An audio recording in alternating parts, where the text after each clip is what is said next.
one of the speak louder? Yeah, of course. Is that possible? Boy, you have the most gentle, beautiful voice, but you're a very gentle person. Go ahead. Just take fewer words and louder. Yeah, sure. I'll repeat my first question. Last week, the Iraqi militia groups attacked one of the largest gas fields in the Kurdistan region of Iraq, which even the U.S. companies have invested in these gas fields.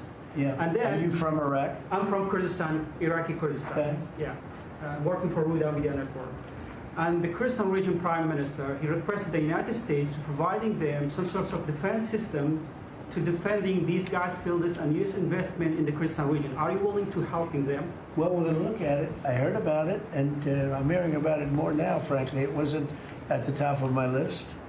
It's a very unusual question, I think, but I assume you're from the area, and to you it's a very important question, and to me it is also, because people are being killed. I will say this, Iraq has been much different in terms of us than they were prior to us taking out the nuclear capability of Iran. You know, Iran has gone down many, many steps in terms of its fear factor. They were the bully of the Middle East, and they're really not the bully of the Middle East anymore. And Iraq was being bullied by Iran. You know, we had a president that thought it was brilliant to blow them up, and they blew them up, and all of a sudden, instead of having a power that was basically equal to Iran, they had Iran ruling the Middle East for a long period of time. But Iraq, from the day we hit them with those B-2 bombers and knocked out and obliterated, because CNN said, well, maybe it wasn't total obliteration. Well, it turned out it was totally obliteration. It was every single one of those missiles hit its target. It was actually amazing, but it was wiped out, totally wiped out. I will tell you, Iraq has been a much friendlier place. They talk to us. The Prime Minister actually nominated me along with about 78 other countries for the Nobel Prize. I'm the only one that was nominated by almost 100 countries that didn't get it. But that's okay. But I saved a lot of lives. I saved a lot of lives. But Iraq nominated us for the Nobel Prize, and that was a great honor. You know, we didn't expect that from Iraq. Iraq has been a much different place since the taking out of Iran the nuclear capability. Yeah, let's get to another question. Here we go. This guy's a beauty. Go ahead. Secretary Rubio mentioned your meetings ongoing in Russia today. Do you have any update from Mr. Witkoff and Mr. Kushner? No, because I've been spending too much time with you. I mean, we're spending a lot of time in here. We wanted to do this you talk about being open and transparent. This has to be the most transparent administration in history. You know, we spent a lot of time answering your questions and giving you a lot of good, good results. I mean, I think everybody here gave you good results. But no, I don't. I will have after I leave here. But do you hope for a breakthrough, or is it not? I don't know. Look, I don't know. All I can tell you is that we're trying very hard to save 25 to 30,000 people, mostly men, mostly soldiers, every month. 25,000 to 30,000 soldiers. It's impossible. That's half a stadium. Take a big football stadium. Take half of those people in a stadium, and they're wiped out. They're killed every month. It's crazy. That war is crazy. It would have never happened with me, and it didn't happen for 4 years. And you just mentioned potential land strikes. Can you elaborate anything on that? I'll elaborate. If they come in through a certain country or any country, or if we think they're building mills for whether it's fentanyl or cocaine. I hear Colombia, the country of Colombia, is making cocaine. They have cocaine manufacturing plants, okay? And then they sell us their cocaine. We appreciate that very much. But yeah, anybody that's doing that and selling it into our country is subject to attack. So not necessarily just Venezuela? No, not just Venezuela, no. Venezuela's been very bad. Venezuela's been really bad in something else, probably worse than most, but a lot of other people do it too. They would send murderers into our country. They would empty their jails into our country. They sent people into our country that we don't want. They sent their drug dealers and their drug people into our country. They sent people from their mental institutions into our country, and we're getting them out. That was bad. That was real bad. And they also sent drugs. Yeah. On Tim Walz, Mr. President, do you think he should resign over the fraud scandal in his state? And who should? Tim Walz, over the fraud scandal in his state. Look, I think the man's a grossly incompetent man. I thought that from the day I watched J.D. destroy him in the debate. I was saying, who was more incompetent, that man or my man?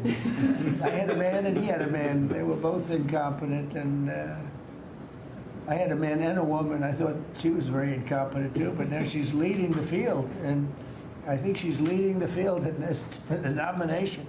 Anyway, look, that's up to them. That's up to the Democrats. You know, the problem with them is they have really bad policy. And I'm not going to say what it is because I don't want them to change it necessarily because I want to run against it, whether it's not going to be me, it's going to be somebody that's going to probably sitting at this table. Could be a couple of people sitting at this table. Could be a couple of people running together sitting at this table, you know. But I want them to win because we've done a great job for this country, and I want that to be carried forward. And you know, I think we have a tremendous bench, really a tremendous bench. But no, I think that Walz is a grossly incompetent man. There's something wrong with him. Okay, there's something wrong with him. And when you look at what he's done with Somalia, which is barely a country, you know, they have no anything. They just run around killing each other. There's no structure. And when I see somebody like Ilhan Omar, who I don't know at all, but I always watch her for years. I've watched her complain about our Constitution, how she's being treated badly. Our Constitution, the United States of America, is a bad place. Hates everybody, hates Jewish people, hates everybody. And I think she's an incompetent person. She's a real terrible person. But when I watch what is happening in Minnesota, the land of 1,000 lakes, or however many lakes they have, they got a lot of lakes, but this beautiful place, and I see these people ripping it off, and now I'm understanding, and you're going to look at that's. I hear they ripped off Somalians, ripped off that state for billions of dollars, billions, every year, billions of dollars, and they contribute nothing. The welfare is like 88%. They contribute nothing. I don't want them in our country, I'll be honest with you, okay? Somebody would say, oh, that's not politically correct. I don't care. I don't want them in our country. Their country's no good for a reason. Their country stinks, and we don't want them in our country. I can say that about other countries, too. I can say it about other countries, too. We don't want them to hell. We have to rebuild our country. You know, our country's at a tipping point. We could go bad. We're at a tipping point. I don't know if people mind me saying that, but I'm saying it. We could go one way or the other, and we're going to go the wrong way if we keep taking in garbage into our country. Ilhan Omar is garbage. She's garbage. Her friends are garbage. These aren't people that work. These aren't people that say, let's go, come on, let's make this place great. These are people that do nothing but complain. They complain. And from where they came from, they got nothing. You know, they came from paradise, and they said, this isn't paradise.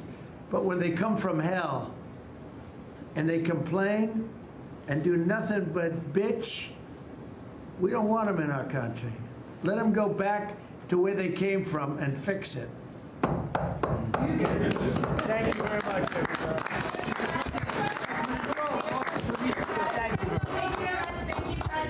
Mr. President, has Maduro offered to leave? Yes. Come this way. Come this way. Thank you, Fred.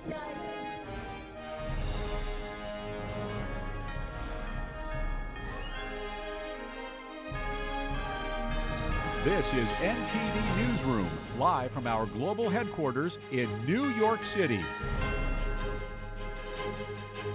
Thank you for joining us today on NTD Newsroom. You are watching President Trump holding his 9th cabinet meeting of his second term, taking a number of reporter questions covering immigration and other topics as well.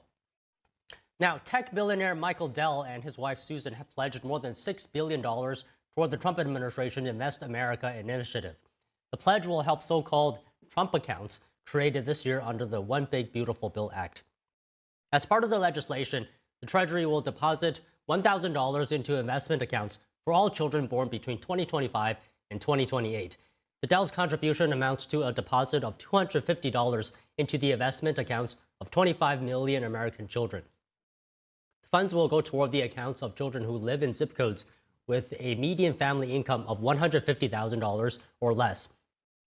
Michael Dell is expected to join Trump at the White House soon to announce the contribution. A U.S. delegation in Moscow today meeting with Russian President Vladimir Putin. Special Envoy Steve Witkoff and President Trump's son-in-law Jared Kushner are trying to advance U.S.-led peace efforts.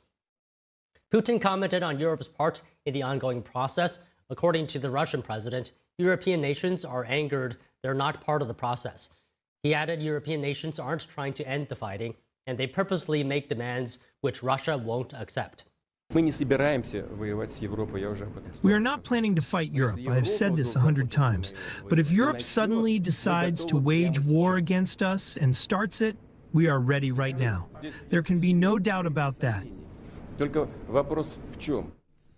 According to the Kremlin, Witkoff and Kushner are the only U.S. representatives joining the talks with Putin.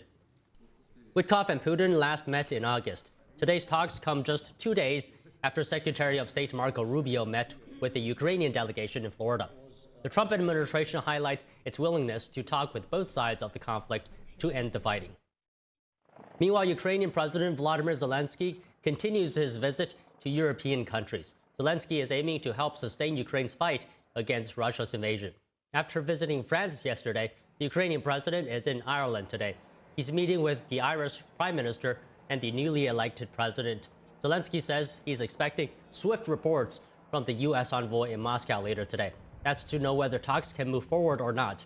The U.S. recently introduced a 28-point peace plan to resolve the war, but both Russia and Ukraine said they don't agree with some of the points. Zelensky now says if Russia indicates it still wants to find a middle ground, then Ukrainian officials may meet with the U.S. delegation very soon to continue the peace process.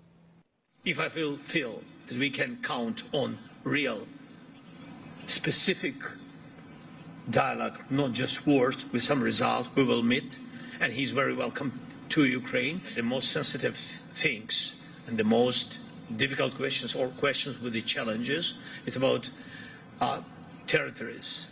It's about frozen assets, because I can't just myself speak on behalf of European leaders. The Pentagon is defending U.S. military strikes on Venezuelan drug boats in the Caribbean. Here's the Department of War today on the latest operations. To date, there have been a total of 21 kinetic strikes on drug boats in our hemisphere, with 82 narco-terrorists killed. Each strike conducted against these designated terrorist organizations is taken in defense of vital U.S. national interests and to protect the homeland.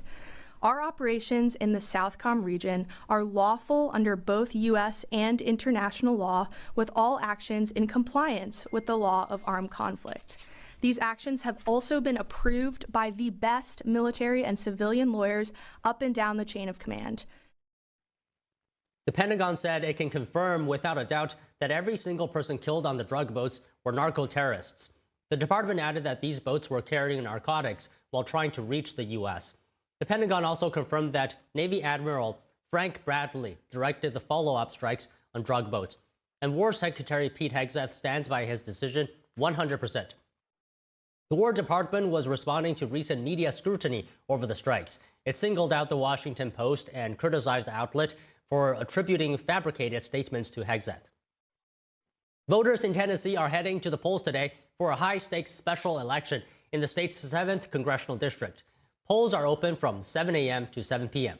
This race is so important for a host of reasons. One is that I think voters are feeling that this Washington Republican economic agenda has not delivered, and that we have a Republican trifecta at the state level, we have a Republican trifecta at the federal level, and groceries aren't cheaper, utilities aren't cheaper, rent isn't cheaper. And so what is the option? It's a candidate who's been fighting for affordability for the past decade. I'm super excited of the momentum that we have to have the endorsement of the president, and we're going to win decisively tomorrow when everyone gets out to vote. And that's what we're driving first. This is about America first. As the speaker said, the margins in Congress are so narrow, and this is about the direction we want to move our country, and we want to move it in the America First direction. That's what we're going to do.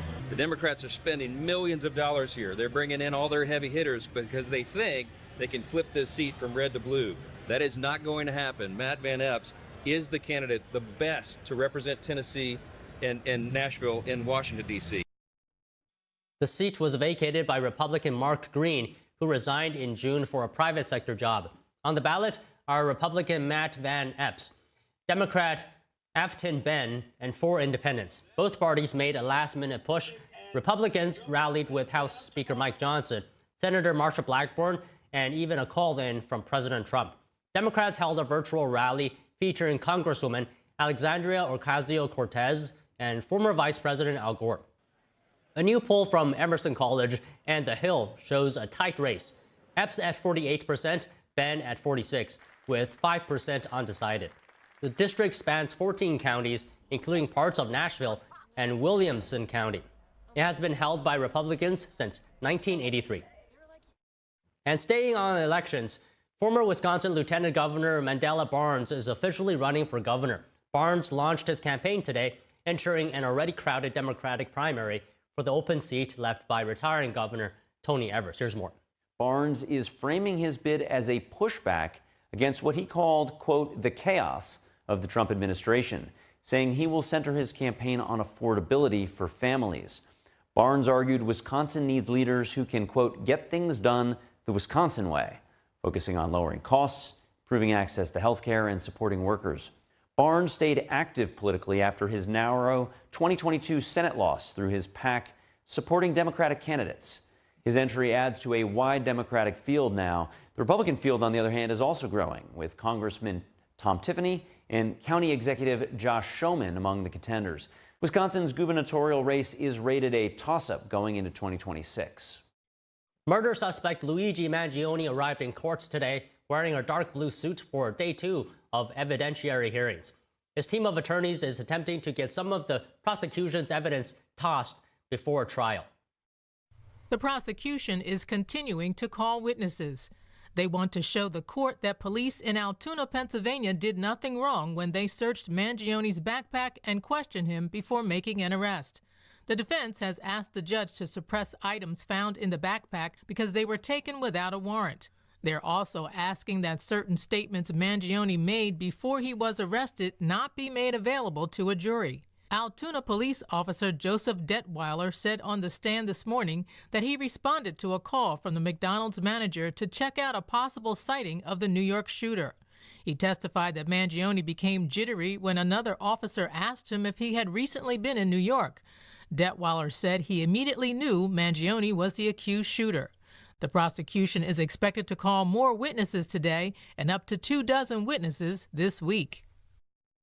Possible terror funding from the American heartland. The Treasury is probing claims Minnesota tax dollars were stolen and funneled into a Somali terror group. More news after this break.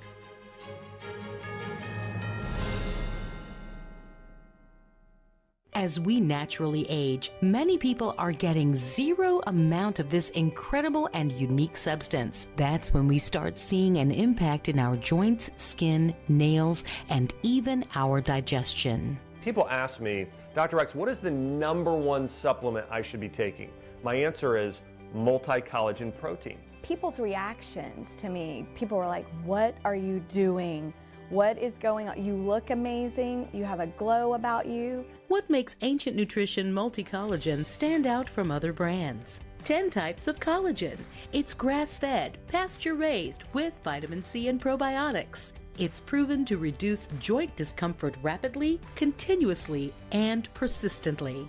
It improves the appearance of crow's feet after 4 weeks and improves skin tone after 8 weeks.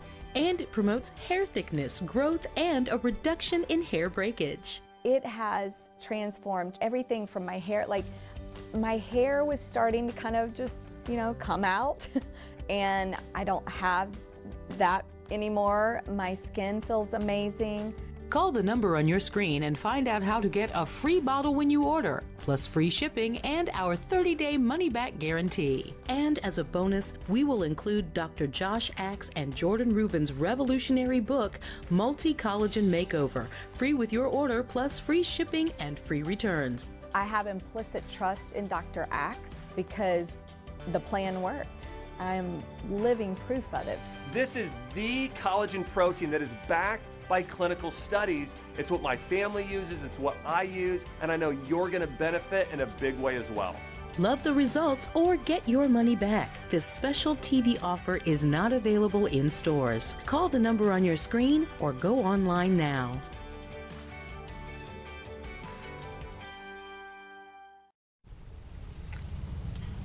Hey, boss.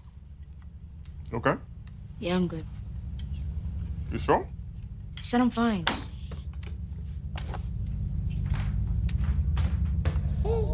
Since I was little, it was only like me and my parents. You think you created family out of characters? Yeah, of course. I'm gonna take that, make it into a song.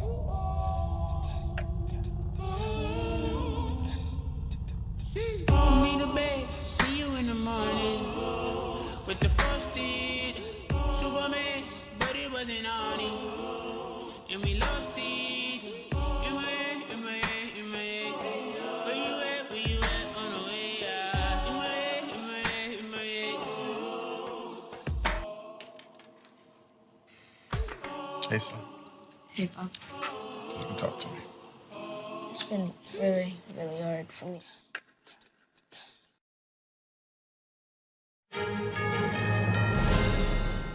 The National Guard will deploy in Louisiana this month. That's according to Louisiana Republican Governor Jeff Landry. Landry said yesterday he spoke with President Donald Trump about the plan and that in 2 weeks, a specific amount of guardsmen will deploy in New Orleans and other cities to combat crime. The governor said the Guard members would be deployed in New Orleans through Mardi Gras. It's not the first time guardsmen will be active in the state. Last week, Louisiana National Guard were deployed to help with security for Bayou Classic, an annual festival over Thanksgiving weekend. ICE is urging New York State to honor its detainers for more than 7,000 illegal immigrants. They are currently in custody for various criminal offenses. ICE alleged that the state has already released almost 7,000 other criminal illegal immigrants with active detainers since January 20th. They include those charged with homicide, drug-related crimes, weapons offenses, and sexual predatory offenses. ICE said it sent a letter to New York Attorney General Letitia James in September requesting cooperation, but it never heard back. The detainers required the state to notify federal immigration authorities when illegal immigrants held in state prisons are due for release. This is so they can be safely transferred to ICE custody. Dozens of protesters assembled outside of a garage used by ICE in Manhattan last weekend. Some shouted ICE out of New York and disrupted a convoy of federal vehicles from exiting the garage. Local police arrested several people. The possible funding of terror from the American heartland is making headlines. Today, the Treasury Department is investigating claims that Minnesota taxpayer dollars were stolen through fraudulent nonprofits and funneled to a terrorist Somalia group. NTD's Daniel Monahan has more, including reactions from the White House and Governor Tim Walz. Treasury Secretary Scott Bessent announced the inquiry yesterday on X. He says the department is investigating allegations that Minnesotans' tax dollars may have been diverted to the terrorist organization Al-Shabaab under what he called the feckless mismanagement of the Biden administration and Governor Tim Walz. The investigation comes amid concerns over welfare fraud in the state, especially relating to Somali communities. So far, 86 people have been charged in what prosecutors describe as a rampant and widespread fraud scheme. 78 of those charged, 91%, are Somali. The Department of Justice said a Minnesota nonprofit called Feeding Our Future and its affiliates stole more than $240 million in federal funds. It says the organization recruited people to open more than 250 nutrition program sites throughout Minnesota A nonprofit and its affiliates with these Somali migrants claim to have fed tens of thousands of American children during the pandemic. They were reimbursed for those meals by taxpayers. However, federal prosecutors found that almost all of those meals were never even delivered to hungry children. The DOJ says the locations fraudulently claimed to be serving meals to thousands of children a day within just days or weeks of being formed. In fact, those organizations' leaders spent the money on houses, luxury cars, and real estate in Turkey and Kenya. Another scheme involved hundreds of organizations reimbursed for services which were supposed to help people at risk of homelessness. Once again, those services were never provided. White House Press Secretary Caroline Leavitt says the fraud and abuse occurred under Democrat leadership in a Democrat-run state. Where these refugees, these migrants are coming to the United States, they are abusing our system, they are draining our resources. Minnesota Governor Tim Walz last week said he would work with the administration to root out fraud, speaking on a local news outlet. Do not paint an entire group of people with that same brush, demonizing them, putting them at risk when there is no proof to do that. But if you want to help us and you want to go after the criminals, and you want to make sure there's no connection or find out where the money went, we welcome that. We'll work with you on that. Minnesota is home to the nation's largest Somali population at about 87,000. Last month, President Trump announced he was terminating temporary deportation protections for Somalis living in Minnesota, saying Somali gangs are terrorizing people in the state. The move accelerates the end of a program that began in 1991. Daniel Monahan, NTD News. A major crackdown on commercial driving schools after a review found many are not in compliance. The Transportation Department said it is going to pull the accreditation for about 3,000 schools in the next 30 days.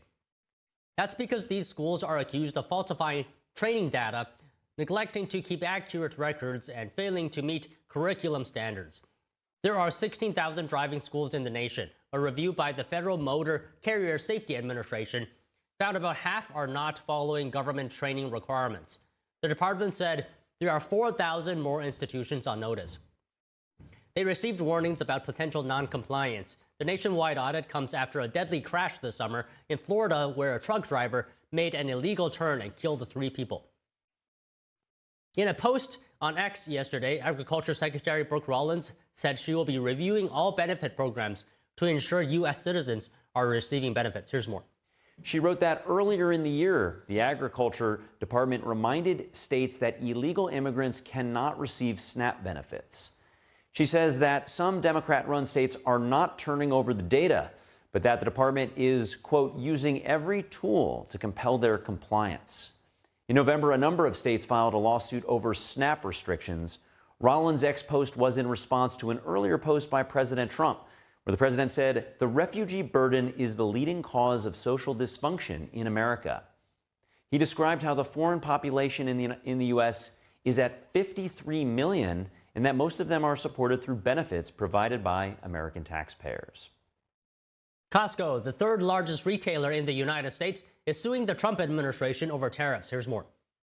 Costco filed with the U.S. Court of International Trade on Friday, and it said the legal move is needed in order to secure a full refund in the event the Supreme Court rules against the tariffs. Supreme Court justices heard arguments in the tariffs case last month, but they have not said when a ruling will be made. If the Supreme Court agrees with the federal court that the tariffs are illegal, then the Trump administration could have to make amends. It isn't clear how or whether already paid duties would be refunded. Other companies, including Revlon, Bumblebee Foods, and Kawasaki, as well as some Democrat-led states and politicians, have filed similar lawsuits against the Trump administration. The Supreme Court is reviewing a case today that centers on faith-based pregnancy centers in New Jersey. But the issue isn't about abortion. It's a question of whether officials can subpoena records, which may violate the First Amendment. First Choice Women's Resource Centers is a nonprofit, and it runs crisis pregnancy centers. New Jersey's Democratic Attorney General subpoenaed the group in 2023 as part of an investigation into consumer fraud. The subpoena seeks information on donors to the facilities and the medical personnel who work there, which First Choice says violates the First Amendment. The group wants the Supreme Court to consider whether the subpoena should be handled at the federal level. First Choice says keeping subpoenas at the state level allows state officials to target specific groups that they disagree with politically, and it says that they should concern both parties on both sides of the aisle. A focus on education for lawmakers today. Lawmakers debate several bills meant to stop foreign influence in education. NTD's Melina Weisskopf has more about this effort to protect young minds. There are several bills on the House floor today pretty much addressing the same issue with regards to foreign influence in education, but lawmakers are trying to leave no stone unturned. Collectively, these bills make it illegal for K-12 schools to accept funds or enter into contracts with the Chinese Communist Party or other foreign adversaries. Schools will actually lose federal funding if they do keep this foreign financial support. There's also an effort in these bills to empower parents to police schools on the issue.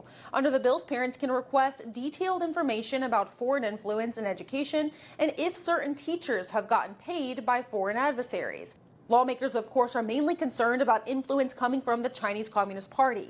The chairman of the Education Committee said the biggest concern that he has is the possibility of the regime weakening the U.S. military from within through indoctrination. Listen. A recent report by Defending Education found that many Confucius classrooms are located near U.S. military bases, which indicate the CCP may be targeting military children for indoctrination. It requires teachers to sign contracts pledging not to, and I quote, damage the national interest of China, end quote. The chairman says the Chinese regime offers free perks to teachers and students through exchanges, etc., but those perks come at the cost of forcing teachers to allow the Chinese government to dictate how they teach students about the regime, which means that students ultimately wouldn't be learning the truth about the country with the worst human rights record in modern history. Now, those who were opposed said these bills aren't needed because they say the problem doesn't exist. The reality is that each of these bills is a solution in search of a problem and would ultimately impose unnecessary burdens on our already overstretched K-12 schools.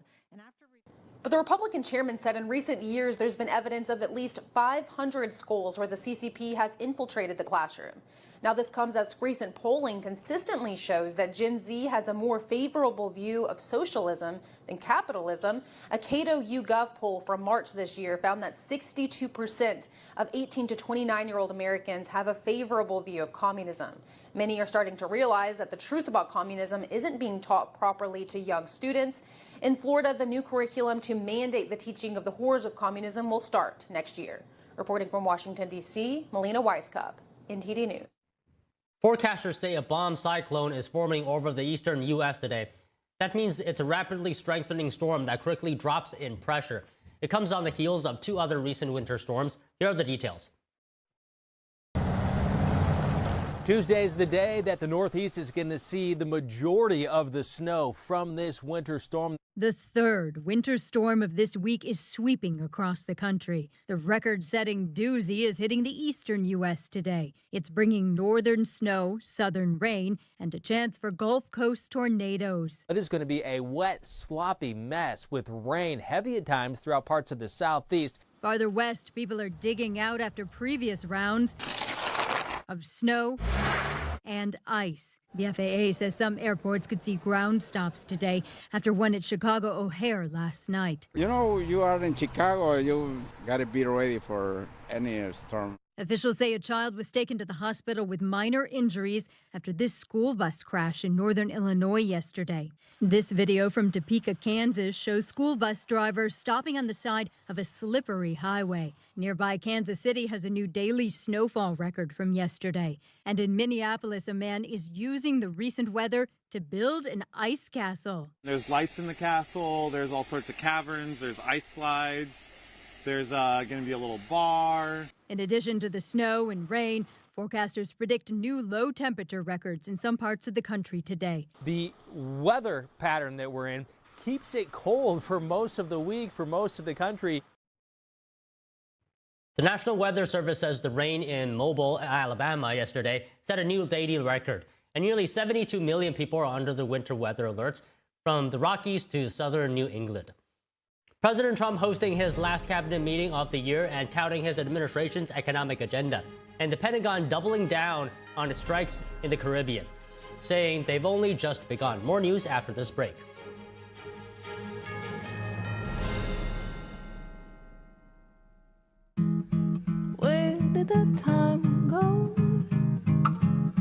Somehow I lost all those years. Where did that time go? I don't know how I got here. Or how did I get here?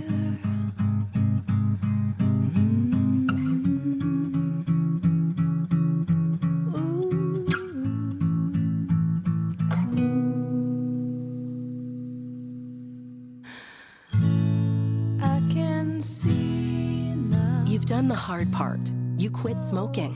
Now do the easy part and get scanned for lung cancer. If you smoked, you may still be at risk, but early detection could save your life.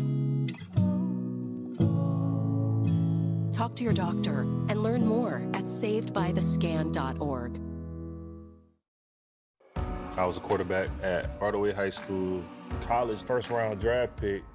On and off the field, we were taught to not show any signs of weakness. During the football season, I would stop eating. But I didn't know I was depressed. I thought that something was wrong with me. For 20 plus years was physical. We didn't have any education behind what mental health was.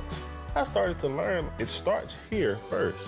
If this is together, I'll be better as a father, as a man, and as a husband. Put the importance on your mental health. I'm not scared to talk about it anymore. The first tool is therapy.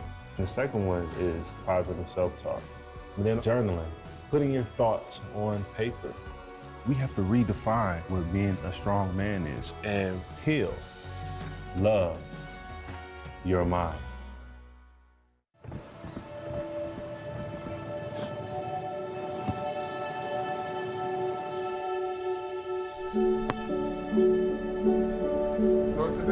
I don't remember how it started.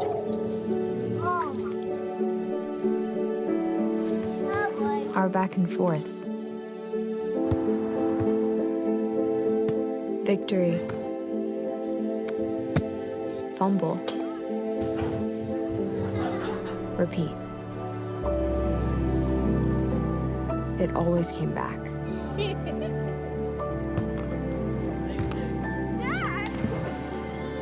Okay, here we go, throw it! Yeah. You probably don't remember what you told me. That was perfect. But I heard every word. Nice.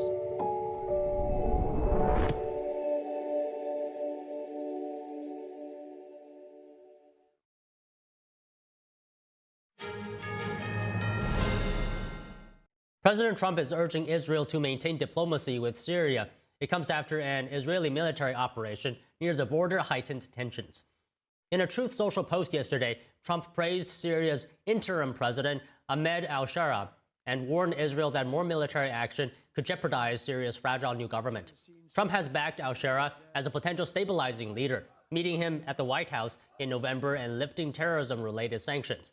Israel and Syria have held several U.S.-brokered talks on border security, though progress has stalled. Tensions rose again on November 28th when 6 Israeli soldiers were wounded near the Syrian village near the buffer zone that separates Israel from Syria. Israel says it was responding to aggression from the terrorist group Jamaah Islamiyah, while Syria accuses Israel of committing a war crime. This as Trump has reportedly invited Israeli Prime Minister Benjamin Netanyahu back to the White House during a call yesterday as they discussed efforts to dismantle the Hamas terror group and its military capabilities. Here's Netanyahu commenting on a potential peace deal with Syria. What we expect Syria to do is, of course, to establish a demilitarized buffer zone from Damascus to the buffer area, and, of course, to cross Mount Hermon and the peak of Mount Hermon. It's possible to reach an agreement with the Syrians, but we will stand by our principles in any case. President Trump will host the leaders of Rwanda and the Democratic Republic of Congo on Thursday to sign a peace agreement reached earlier this year. The agreement is known as the Washington Accords and was signed by both nations' foreign ministers in June. The meeting is also expected to build on an economic framework for regional economic integration. Conflict in the region had been dragging on for 30 years, with millions of lives lost and millions of others displaced. The conflict began after the 1994 Rwandan genocide, when millions of militants and refugees from Rwanda fled into the eastern Congo, from where they launched attacks into Rwanda.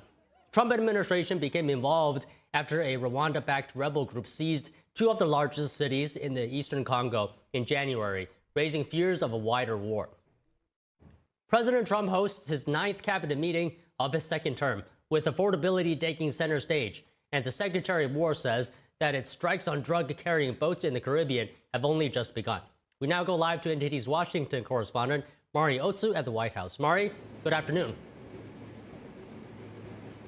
Don, good afternoon. Yes, today was President Trump's 9th cabinet meeting and the last one of 2025. And right off the bat, President Trump starts off by touting his economic agenda.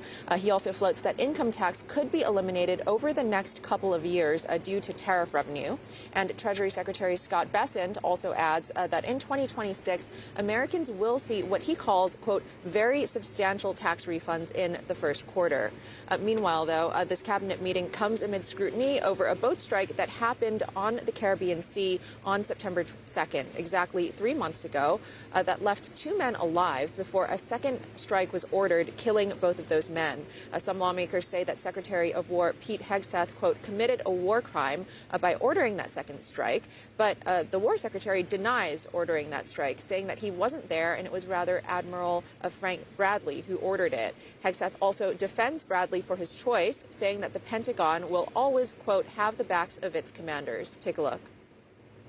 I have empowered them to make that call. Now, the first couple of strikes, as you would, as any leader would want, you want to own that responsibility. A couple of hours later, I learned that that commander had made which he had the complete authority to do, and by the way, Admiral Bradley made the correct decision to ultimately sink the boat and eliminate the threat.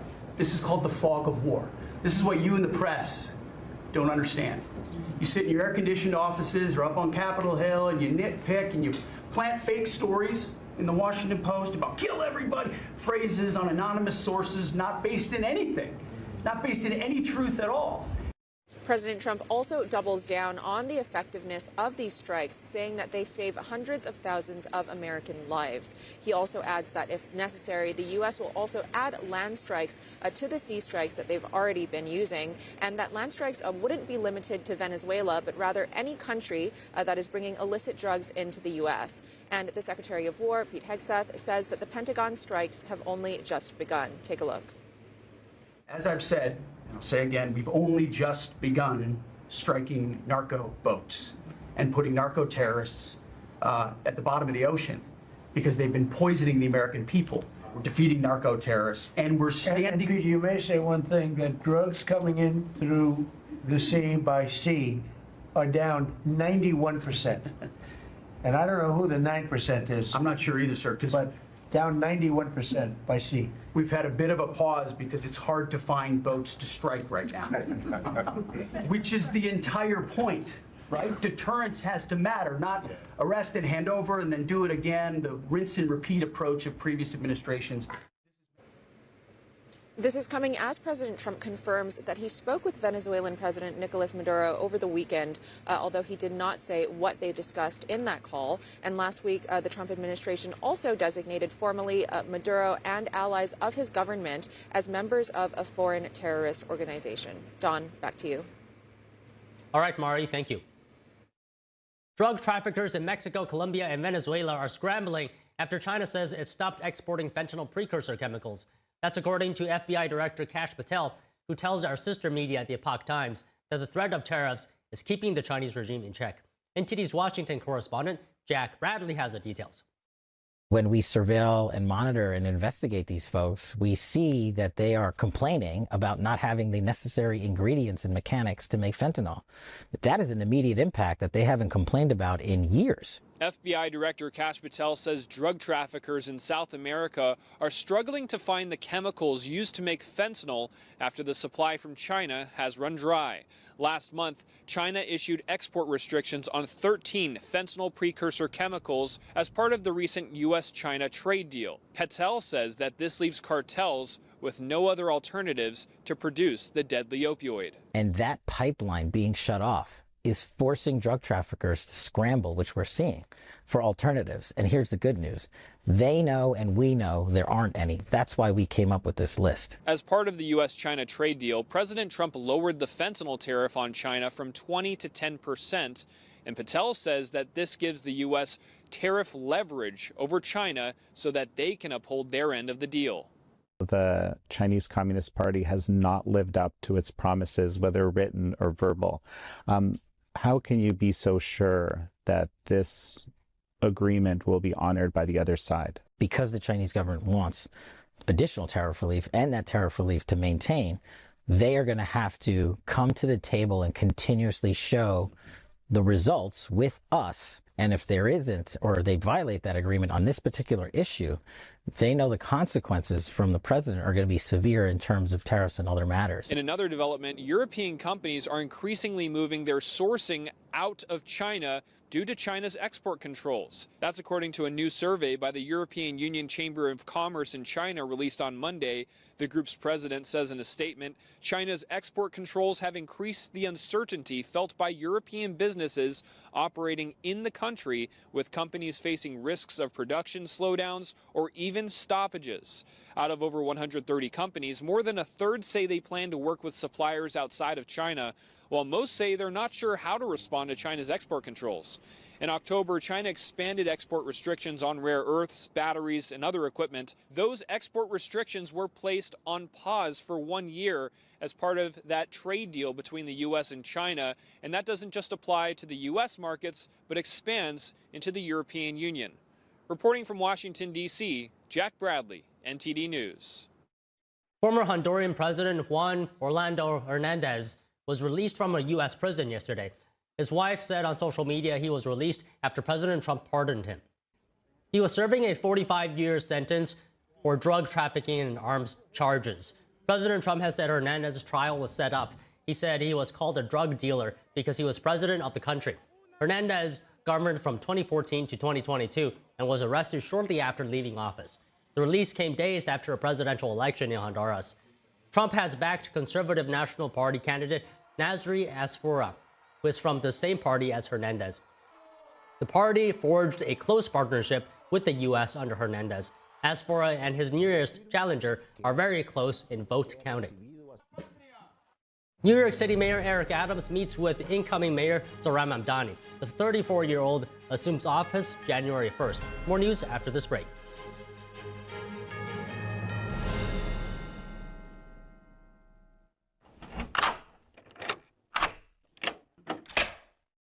I'm Jonathan Lawson. If you're 50 to 85, I have an important message about security. Write down the number on your screen so you can call when I finish.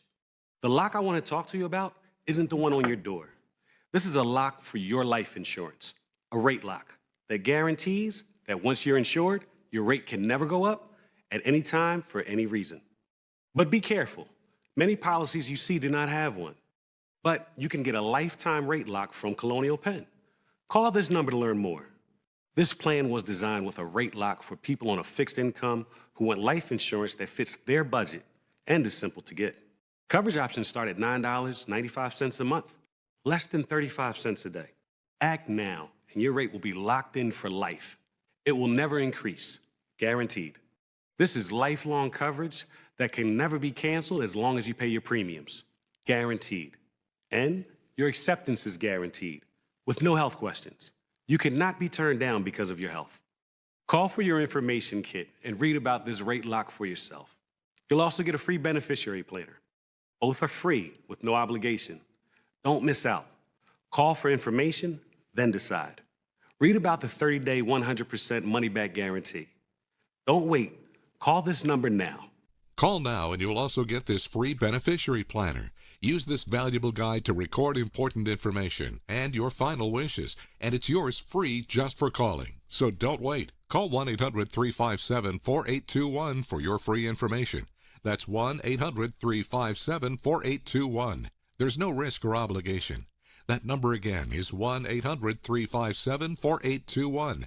That's 1-800-357-4821. 1-800-357-4821. Call now. I'm excited to announce that we're having our biggest 3-in-1 sale ever with a limited edition product, a back in stock special, and a closeout deal you won't find anywhere else. So go to mypillow.com or call the number on your screen. Use your promo code to get our MyPillow bed sheets only $29.88. Any color, any style, any size, even kings, regular $119.98, only $29.88. Once they're gone for good. How about our My Towels? They're finally back in stock, but not for long. Get a 6-piece My Towel set, regular $69.98, now only $39.98. And for the first time and the only time ever, get our limited edition premium My Pillows. They're made with Giza cotton and designer gusset. Queen $17.98, Kings only $19.98. So go to mypillow.com or call the number on your screen. Use your promo code to get the best offers ever. Quantities are extremely limited, so order now.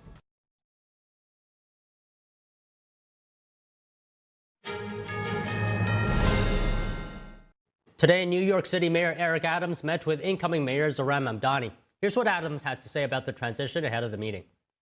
We're going to turn over documents for our transition, and he can make the determination on what projects he wants to continue. Every mayor brings their pet projects, and what I must do is show what we have accomplished and turn over documents so he can determine if he wants to continue or not. Mamdani won New York City's mayoral race last month. The 34-year-old beat former New York governor and independent candidate Andrew Cuomo and Republican Curtis Lewa. Mamdani, a self-described democratic socialist, takes office January 1st. Now imagine playing music in one of the most remote places on Earth. Next, let's meet a musician who works in the military and has been stationed in Antarctica. On the frozen edge of the world, staying in practice as a professional musician takes ingenuity, grit, and a plastic instrument for school children that's guaranteed not to freeze to your fingers or face. The melodies of French horn player Natalie Payne drift across the frozen Ross Sea from perhaps the most remote practice room on Earth. I've been down there in the TAE hut, which has, I would say, the best practice room view in the world that looks out across the Transantarctic Mountains and across to Mount Discovery and across the frozen Ross Sea and McMurdo Sound to Black Island and White Island. And there's pressure ridges and seals, and it's beautiful and very inspiring. So I'll sit there by the window and I will do my routine and play music.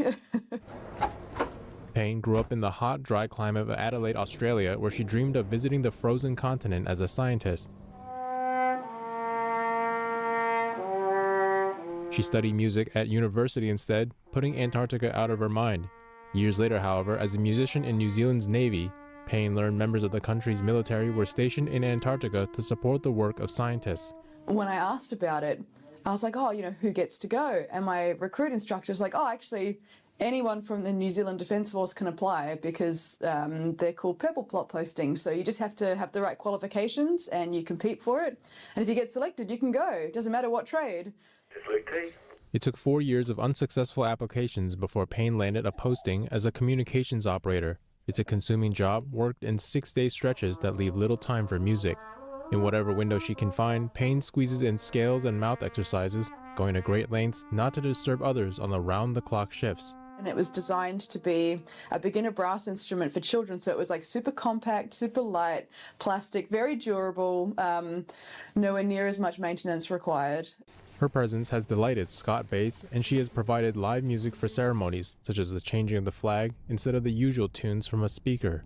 It is absolutely beautiful, and it's so hard to put into words yet, like just the vast beauty that you feel and experience. You feel incredibly humbled. And for me, I just feel this thing like incredible praise and like looking at the beauty of all the creation around me and just being like, praise the Lord. Payne is likely one of the few musicians to perform a solo Antarctic concert in -6 Fahrenheit. It's beginning to look a lot like Christmas all over the world, from Pacific Ocean Santas to penguins at London Zoo. Everyone's getting into the spirit.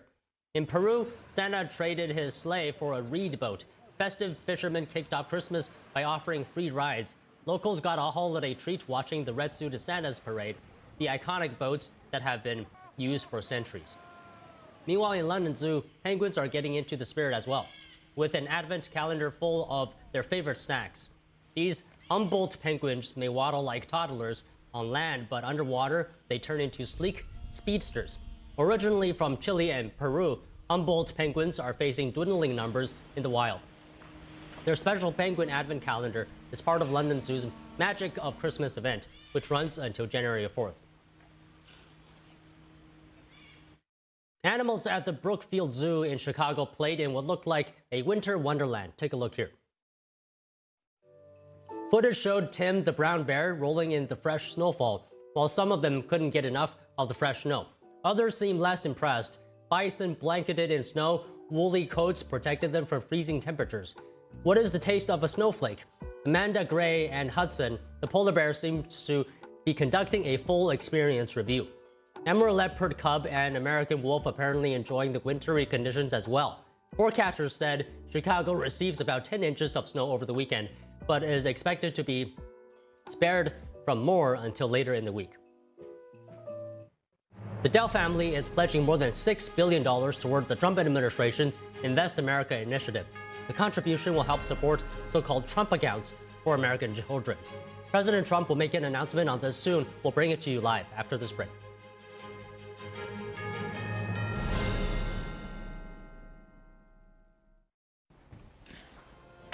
Face you. Watch everything be not okay. My name is Tiffany Meyer, and I host NTD's China in Focus and our evening news. I think one of the parts that drives me to work here, despite the difficulties, is I realized through my own process the importance of information. Most of the legacy media here, they get a ton of money from China. And what happens is you get these paid inserts or advertisements that look like news articles, but if you really look into it, it's like, wait, this is a paid insert. So then what you see is these main media that's supposed to be independent is actually also telling or pushing the Communist Party's line from China. And I was like, well, what is that doing to America's national security? And if you're just a regular person, right, you're like, oh, maybe that's far away from me. But then what we noticed, especially with once the pandemic hit, right, it's like what happens in China does actually impact you here. We had a viewer who was in Wuhan at the time visiting family and was watching our coverage, probably with a VPN. They were somehow watching our coverage, so this is China in Focus. And because of our coverage, they realized that, oh, a lockdown could be coming, and they changed their flight. So they left earlier than they would have. And the day after their earlier flight, Wuhan went under lockdown. And so they reached out to us and were like, you know, thank you so much for saving our life. Otherwise, they could have still been in a lockdown. We saw news of the draconian lockdowns, or almost 3 years later, they were still under lockdown. And that really reinforced for us, at least here at China Focus, like, oh, our work actually does have a direct impact on people. And that's why there is that need for this news and this information where it can literally save people's lives and helping them make those decisions. So that was extremely encouraging for us. There are real consequences to controlled media.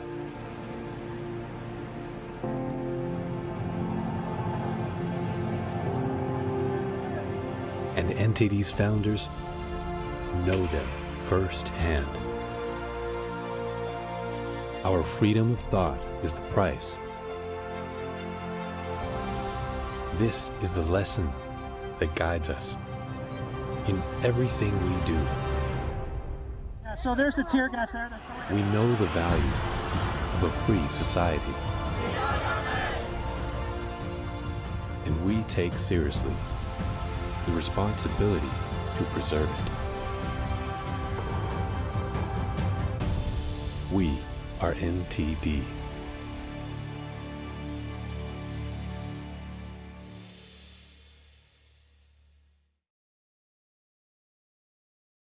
President Trump is going to make an announcement on Trump accounts for children, a new savings account to help American children build financial assets from an early age. Let's take a look. Or as well as the Chief Design Officer of the United States Airbnb co-founder, Joe Gebbia. I want to thank you all for being here. It's a great group. And I guess a potential Fed chair is here too. I don't know. Are we allowed to say that? Potential. He's a respected person, that I can tell you. Thank you, Kevin. Today is Giving Tuesday. I don't know if anybody's heard that one before, but it is indeed Giving Tuesday, one of the biggest days of the year for philanthropy and charitable giving. And this afternoon, Michael and Susan Dell are committing to one of the largest private donations in American history, which will directly benefit the next generation of American children through the new Trump Accounts program that we created in our One Big Beautiful Bill. And Michael and Susan came to see me along with Brad, and they said, you know, this is an idea. And I said, I think, you know, it sounded just so good and so unique. But that's why he's been so successful, and they've been so successful in life and in business, because they're unique. Trump Accounts will be the first, I guess you could say, real trust funds for every American child, allowing family members, employers, corporations, generous donors to contribute money that will be invested and grow over the course of a child's life to be used for their benefit after they turn 18. So in other words, these are children that are going to, an investment's going to be made. That investment's going to continue to grow, we hope, right? We hope. And, but it will. And they'll feel like Michael Dell someday. But at 18, they'll have a lot of money, a lot more money than they would have had, and potentially a lot of money. But these accounts will track the overall stock market and will be 100% private property controlled by the child's guardians. In honor of America's 250th anniversary, the Dells are announcing today that they are giving 25 million American children $250 each to save and to invest in their personal Trump account. Now, that's the equivalent of $6.25 billion. In other words, to put it succinctly, Michael and Susan are giving $6.25 billion in total, and as a total contribution. That's big stuff. I don't care who you are. That's big. Come here, give me a hand. Let me have a little of that luck rub off. That's fantastic, Susan. These gifts will be available to the first 25 million children aged 10 and under the zip codes where their median income is $150,000 or less. So they're giving them to children that won't be born particularly rich, and they're going to be hopefully very rich someday. This will give millions of dollars, millions of children, middle-class families a stake in American prosperity, a benefit from the rising stock market, and a better shot at the American dream. It really gives them a shot at the American dream. Michael and Susan, I want to thank you for this extraordinary act of kindness and patriotism and charity. This is truly one of the most generous acts in the history of our country. I mean, you don't hear about things like that, and we got to let people know he doesn't want and she doesn't care about that, but I do. I think when somebody does that, you got to let them know about it. As I mentioned, this gift is being made possible by the largest tax cuts in American history, which our Republican majorities passed earlier this year, and the Speaker worked so hard, and John Thune and Jason and all of them, every one of them. Ted Cruz is with us. He worked so hard getting that done. That was the biggest, most consequential bill, they say, ever passed. And, you know, if they remember, Michael, they thought we had to put that in 12 to 14 bills. I said, I don't know if we can hold it that long with the Democrats. And we said, let's try doing it once. So we did, and people were surprised, but we got it done.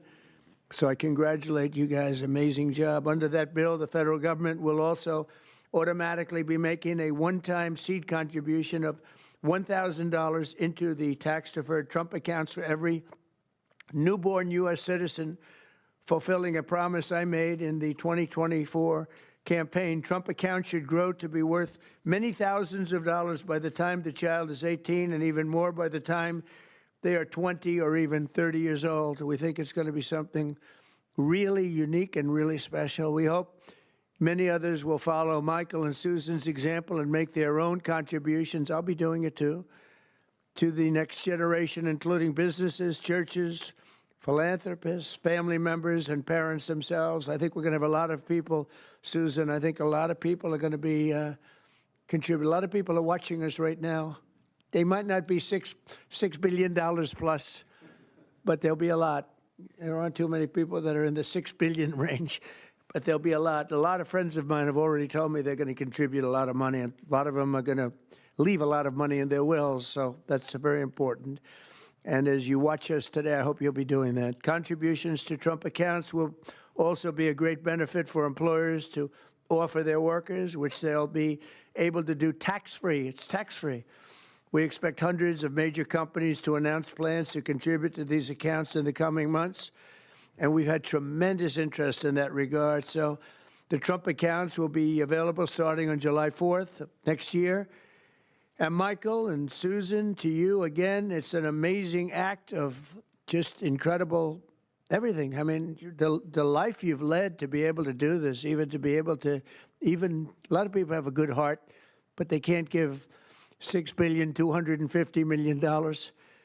And Michael, probably knowing you, it's not the last of it either. It's not the last. But on behalf of the United States of America, I want to thank you both, and I want to thank all three.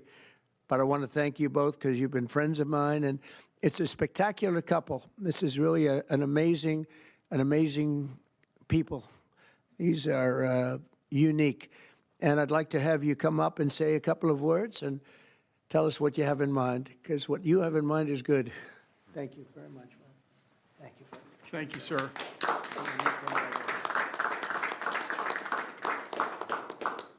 Thank you, Mr. President. It's a great honor to be with you here in the White House. And, you know, when you passed the Invest America Act on July 4th of this year, we were really inspired to see that happen. And this is something that, you know, Brad had first mentioned to us in 2021.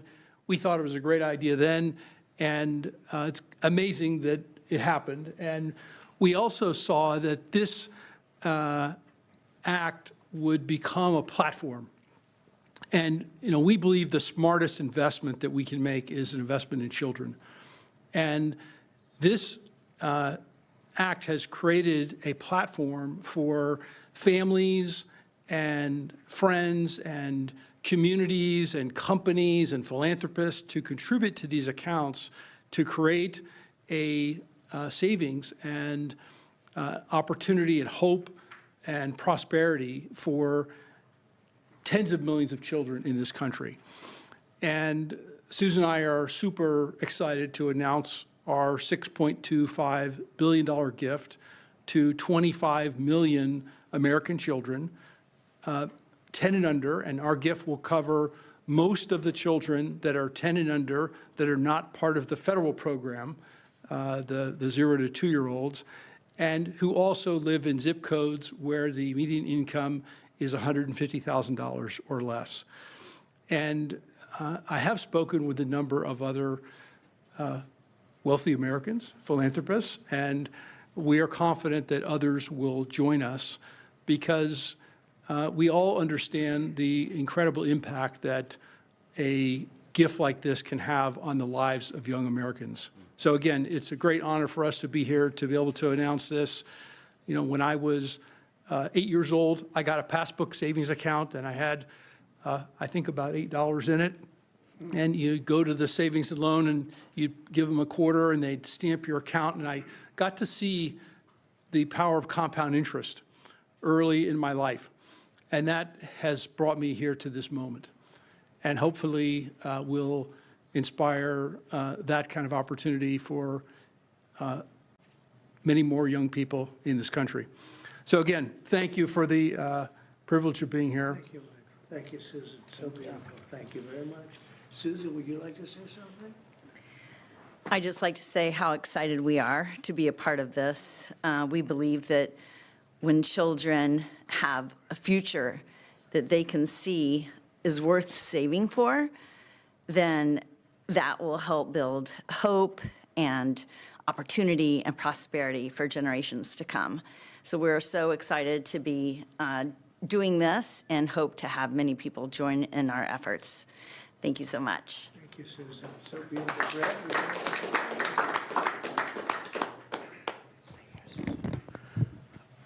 Well, first, it's an incredible honor to be here, and we wouldn't be here without the passage of the Invest America Act, and everybody up here today played a role in getting that done. The Speaker, Ted Cruz, in drafting the legislation so that when the President placed the call to the Speaker and said, let's make this happen in the big, beautiful bill, Congress was ready to act. They had the legislation drafted. But I couldn't be more grateful for the friendship and the partnership of the Dells that really show the best of America. Today is Giving Tuesday, right? And the fact of the matter is, for decades, we've talked about the wealth gap. We've talked about too many people left out and left behind. This president was elected on a Main Street agenda to get the rest of America into the game. And that's exactly what this does. It gets every American child, 3.7 million children born every year, will now start life off with an investment account, seeded with $1,000. And then you're going to have great philanthropists, great Americans like Michael and Susan, who are going to add money to those accounts. We're overwhelmed with the number of companies that want to contribute to these accounts. Already companies from Uber to NVIDIA, T-Mobile to Charter Communications, Dell, et cetera, the list goes on. And every day more companies are calling us, raising their hands and saying, we want to be part of this. It's like a 401k from birth. It's a benefit for the kids of our employees, right?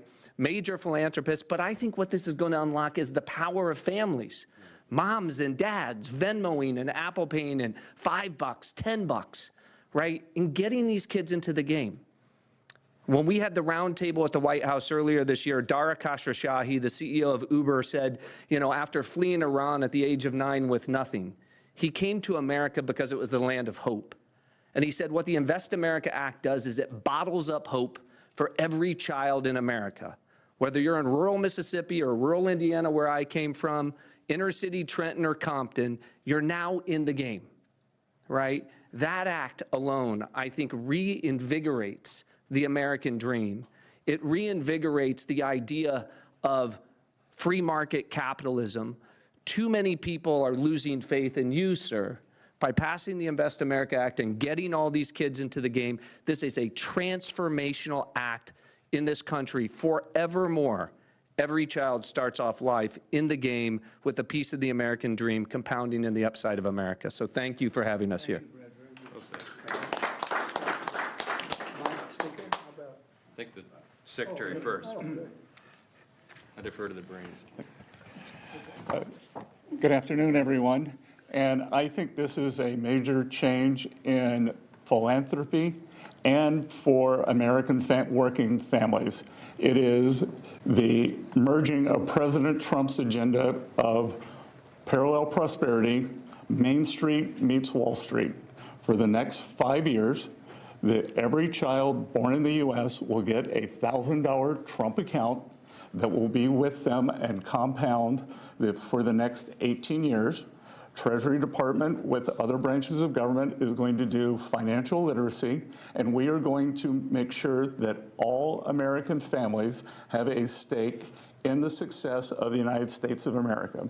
So every day when the stock market goes up or down, and we believe over the 18 years it will go up and families will learn the power of compounding, that it will be a game changer.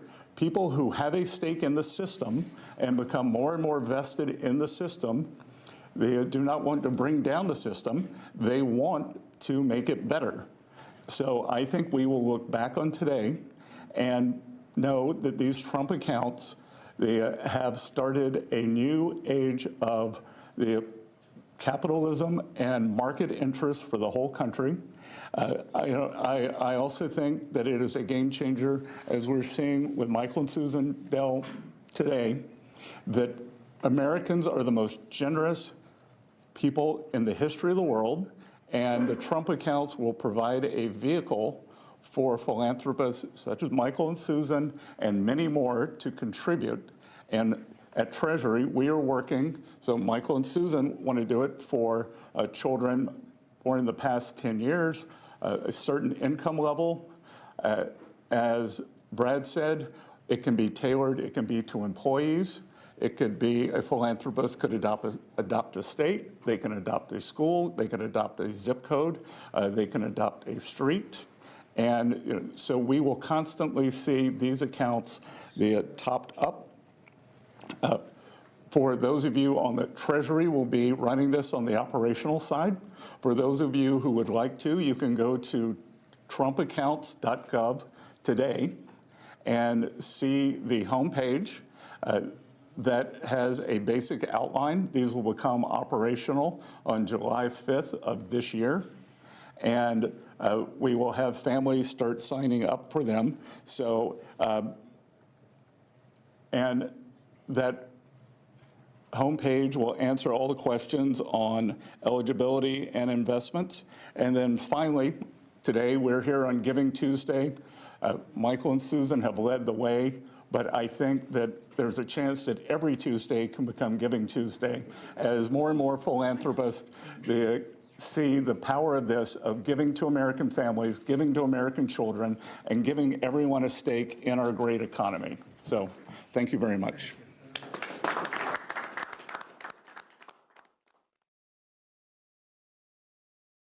And you were just watching President Trump hosting an event at the White House highlighting donations from Michael and Susan Dell of over $6 billion in Trump accounts, equivalent to, for 25 million American children, $250 each.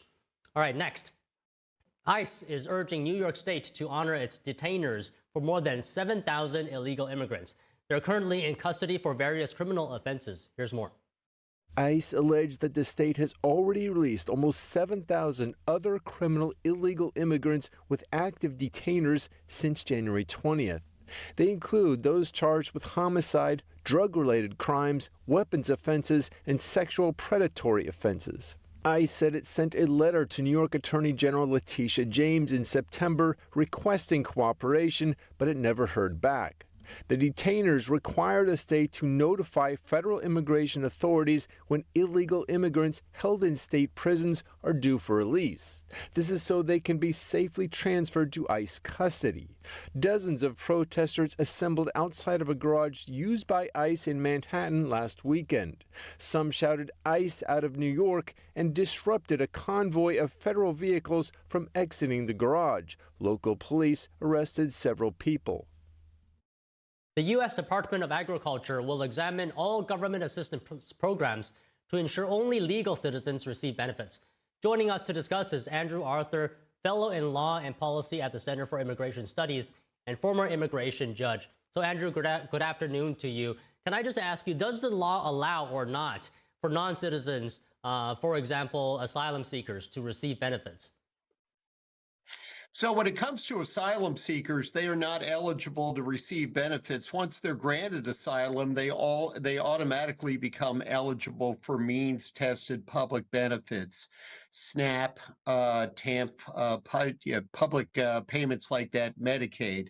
But the bigger issue is that many of them, get the benefits through their children. If their children are born in the United States and they are, they meet the wealth threshold, then they are eligible to claim those benefits. In addition, there's also the Earned Income Tax Credit. That's a tax credit that lower wage earners receive. So instead of actually paying taxes, they receive money back in their taxes. And the center has determined that a disproportionate, more than half of all immigrant-headed households receive some sort of means-tested public benefit through that system, through their children or something like that.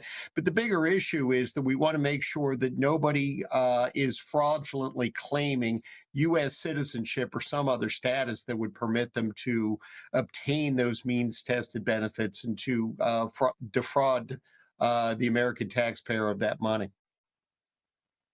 So, Andrew, in this effort, USDA Secretary Brooke Rollins says the agency is requiring states to turn over recipient data. What does the law say about the federal government's ability to compel states to turn over this data, like Social Security numbers?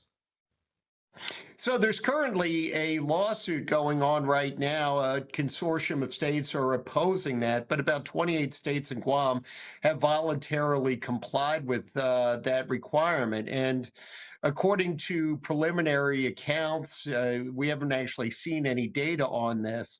But there are, hundreds of dead people receiving benefits and hundreds of thousands of other people who are receiving double benefits. One of the biggest issues with food stamps is that it's no longer an actual stamp. It's something called an electronic benefits transfer card, or an EBT. And one of the frauds that we know is used with respect to those EBTs is that somebody will go into a grocery store or a bodega. They will claim that they are buying, a certain amount of qualified items. The store will record the sale and then will give half or a quarter of the amount that was sold back in cash to the individual. So that's really where that EBT fraud proliferates. But if you're receiving double, triple, quadruple EBT payments, then you've got plenty of, extra money that you can use to then, convert it fraudulently into cash and to spend it on whatever you want. That's really what they're looking for in this process. All right, understood. So can I also get your analysis on Immigration and Customs Enforcement urging New York State to honor its detainers for more than 7,000 illegal immigrants? Are states like New York legally required to honor ICE detainers, or is cooperation voluntary under sanctuary policies? So that's a great question. And when you look at these large-scale street operations that are taking place in New York, the reason that ICE is engaging in those operations on the streets is because New York won't allow ICE into its jails and into its prisons. And so ICE has to go out and find criminal aliens on the streets. There is no actual obligation for states to cooperate, but traditionally, and my experience in this field goes back 3 decades, states wanted to cooperate with ICE or with the former INS in those operations because it took criminals off the street. It saved, court costs. It saved the cost of incarceration, and it saved the costs and all of the harm that would go along when these individuals reoffended. The Bureau of Justice Statistics did a survey, 10-year survey, where they took a look at people who had been released from state custody, 400,000 people. And they determined that in the first year, 44% of those individuals were rearrested. And by year 9, 89% of them had been rearrested. It's important to note, most aliens, certainly legal immigrants, and even most illegal aliens don't commit crimes in the United States. But people who do commit crimes in the United States are more likely to commit more crimes in the United States. That's really who ICE is going after. They're, making a public statement about this, attempting to change the narrative, because at the end of the day, sanctuary policies like the ones they have in New York only protect criminals. They don't protect innocent people. And given the fact that most of these immigrant criminals prey in immigrant communities, it's the immigrant communities that are hurt the most by this. Okay, staying a bit longer on immigration here, Andrew. Another issue is the pause on asylum seekers. Can I ask you, how much discretion does the U.S. CIS have to basically pause all asylum decisions? They have absolute authority to do that. Once an application is filed, it might take USCIS 6 months, 8 months, 2 years, 10 years to adjudicate that application. So if they put a pause on it, those individuals are currently in the United States. Most of them are currently receiving, they have work authorization. So they're not really being harmed in that process. And so what, this will do is it'll give USCIS the opportunity to go back, take a look at the databases that it can access to ensure that it can adequately vet the people that it's dealing with. But of course, this all came out of the Afghan shooting case. Mr. Lakhwanal at the Farragut Metro Station in Washington, D.C. That was an individual who had been granted asylum, even though apparently there was a lot of derogatory information about Mr. Lockwinell personally in his background. So it's appropriate for the agency to take a pause, reassess what it can examine, determine what it can't find, and then figure out how it's going to move forward on those applications when most of the information that it's attempting to verify is not actually in the custody or even the reach of the United States government. Okay, Andrew, I don't want to take up too much of your time. Just one final question. And Secretary of Homeland Security, Kristi Noem, in today's cabinet meeting talked about Minnesota visas and their programs. She said 50% of them are fraudulent. Any idea how this could have happened, and what is the recourse? Is it deportations or reassessing each case? Well, to the degree that they were, inadequately, found because of fraud, fraud is a federal crime. You can get 2 years to 10 years to a lot longer in federal prison if you've engaged in fraud. It looks like what they're looking at here is green cards that were granted to individuals in Minnesota based upon marriages that weren't actually valid. Now, that's one of those things that we try to find in the adjudications process. But, the more sophisticated the fraud, the more likely you're going to be to get away with it. They've gone back, they've taken a look at this in connection with, curiously enough, a USDA food fraud scheme involving a group called Feeding Our Future, I think it was, and some other groups. So yeah, they're going back, they're taking a look at the visas that were issued, and they've uncovered apparently quite a bit of fraud. So yes, they will rescind the visas. They will put those individuals back into removal proceedings. They will potentially deport them. But more importantly, they're probably going to turn around and prosecute those people criminally. And, 2 years in a federal prison is a lot of time to spend on. Really great analysis today. Thank you very much. We appreciate your time. Thank you so much, Don. The man accused of shooting 2 National Guard members in Washington, D.C. has pleaded not guilty.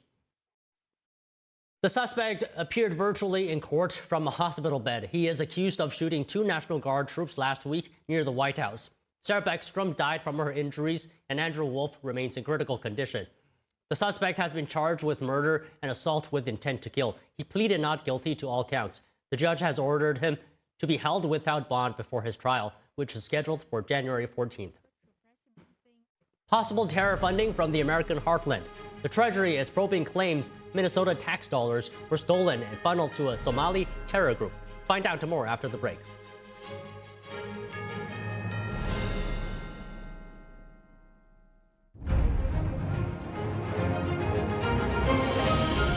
Performance that truly matters for each and every one of us. This is what you've been waiting for. See it at least once in your lifetime. Shen Yun. Get tickets now at shenyun.com. Behind every headline in Washington, there's a story that could shape your future. With the Capitol Report, you get more than just the news. You get direct access to the White House and the Capitol. Every day, we bring you exclusive interviews with lawmakers, analysts, and experts, plus in-depth coverage of the decisions being made in Washington, D.C. Broadcasting live from the nation's capital, you witness events as they unfold, straight from the heart of Washington, keeping you connected, informed, and always a step ahead.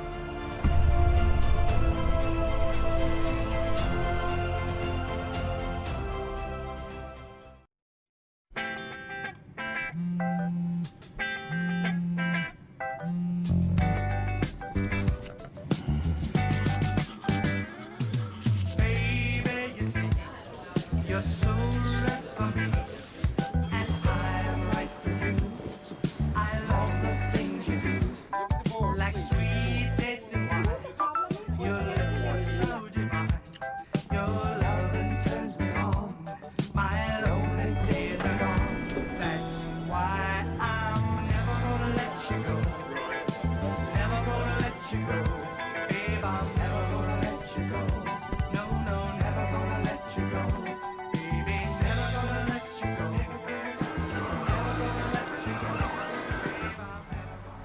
Here you go. Thank you. Thank you.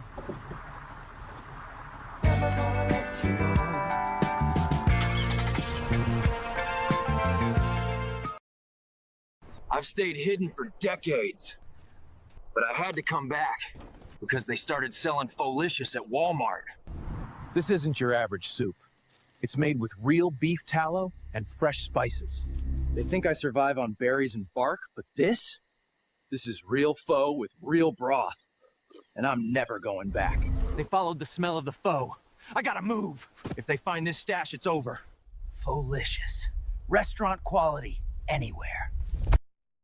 Every day, thousands of kids start vaping. So if you want to talk to your kids, you got to get it trending. I was just trying to get your attention. Could I just ask? Visit talkaboutvaping.org for tips on when and how to have the vape talk.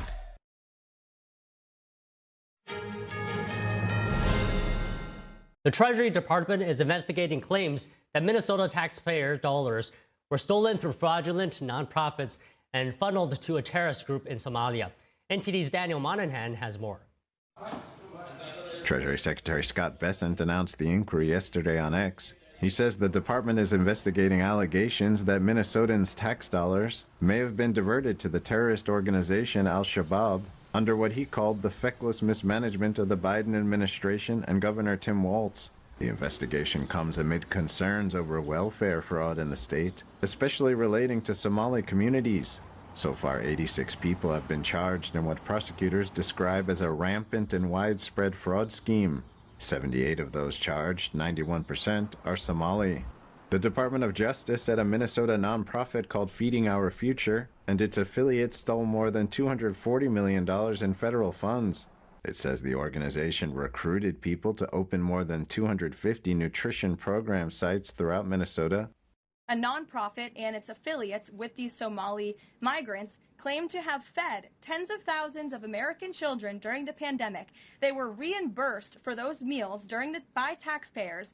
However, federal prosecutors found that almost all of those meals were never even delivered to hungry children. The DOJ says the locations fraudulently claimed to be serving meals to thousands of children a day within just days or weeks of being formed. In fact, those organizations' leaders spent the money on houses, luxury cars, and real estate in Turkey and Kenya. Another scheme involved hundreds of organizations